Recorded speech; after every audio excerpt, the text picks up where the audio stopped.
With the average migration from Missouri to Sutter's Fort in the 1840s taking between 5 and 6 months, pioneers could expect to cook over 500 meals during their journey. That is, if they carefully planned their trip and used their provisions wisely, which was sometimes not the case. But for those who did properly manage their resources and knew how and where to obtain additional provisions as needed, cooking 3 squares a day was part of the daily ritual on the trail. In previous videos, we've talked about the basic necessities for making the 2,000-mile journey across the plains, deserts, and mountains of the lands west of the Missouri River. Carrying the optimal amount of supplies was an ever-changing mix of art and science. The Oregon-California Trail was littered with the miscalculations of pioneers who couldn't or didn't prioritize survival over comfort. While the basic necessities for the trail were important, getting the food manifest right was a matter of survival. The proper mix of fresh and non-perishable food staples was a challenge. As the old saying goes, man does not live by bread alone. Flour, cornmeal, beans, sugar, coffee, and dried fruits provided the foundation for both the minimal daily requirements for survival and a surprising variety of trail innovations which would occasionally delight the palates of the weary travelers. In addition to the food supplies carried in the wagons, pioneers often brought cows, sheep, and even chickens along to supplement their diets, with the hopes of selling any extra livestock when they reached California.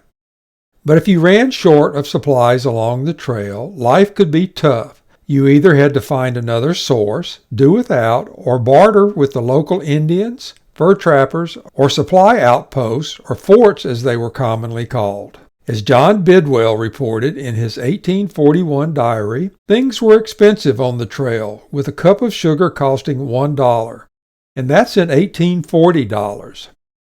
One of the challenges of packing for the trail was achieving balance between having the proper utensils to prepare meals without adding unnecessary weight to the wagons. Multi-use items of cast iron such as pots, skillets, and ovens that could be used to cook a variety of dishes were excellent choices. Eating utensils made of tin that could withstand the rigors of the trail were essential. Occasionally, items such as reflector ovens were brought to bake breads, pies, and cakes. But all too often, excess items were scattered along the trail, a monument to poor planning and bad choices. Cooking on the trail was never easy, especially in the plains and deserts where wood was scarce. Not only did buffalo provide a source of food for the pioneers, but they also supplied an essential element of the cooking process: dried buffalo chips. A surprisingly efficient fuel source, the chips burned cleanly and without odor. But like the buffalo, finding them was often a hit-or-miss situation. One of the favorite dishes on the trail was Johnny cakes, also known as journey cakes, Johnny bread, hoe cakes, or spider cornbread. The cakes were easy to prepare, tasty, and filling. Usually cooked at breakfast time, Johnny cakes were often served with slabs of salted and cured bacon, which was usually stored inside flour barrels to prevent spoiling. And if the pioneers were lucky, their breakfast might include fresh butter and maybe even some molasses. Making butter on the trail was actually a fairly easy process. Almost all wagon trains had numerous milk cows. The milk would be placed in a wooden bucket that was hung on the underside of a wagon. As the wagon jostled along the rough trail, the milk would slowly churn into rich butter, made fresh every day. Life on the trail was hard, but that didn't mean the pioneers always went without good food. The cooks on the trail, both men and women, were quite creative in the preparation of delicious and nutritious meals such as stews, breads, and pies. And for special occasions, there were often fresh fruits, puddings, and cakes. While the pioneers carried most of the basic necessities with them, the trail did provide many other sources of foods and cooking ingredients such as wild onions, garlic, camas root, and other seasoning vegetables. And there were a variety of high-protein meat sources such as ducks, sage hens, buffalo, antelope, and fish. But like the buffalo, finding these foods could often be a challenge. One of the most interesting cooking ingredients found along the trail was saleratus. This alkali substance was usually found around playas or soda lakes and was an excellent substitute for baking soda. Like modern-day cooks, the pioneers knew the value of having stocks that could be used for multiple purposes. One of the most common was called portable soup. Made by boiling bones that would create a gelatinous residue, it was cut into chunks and then dried.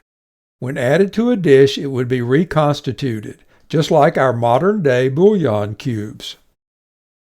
Gail Borden, of the Eagle brand condensed milk fame, invented several food products, one of which was known as the meat biscuit, or portable desiccated soup bread.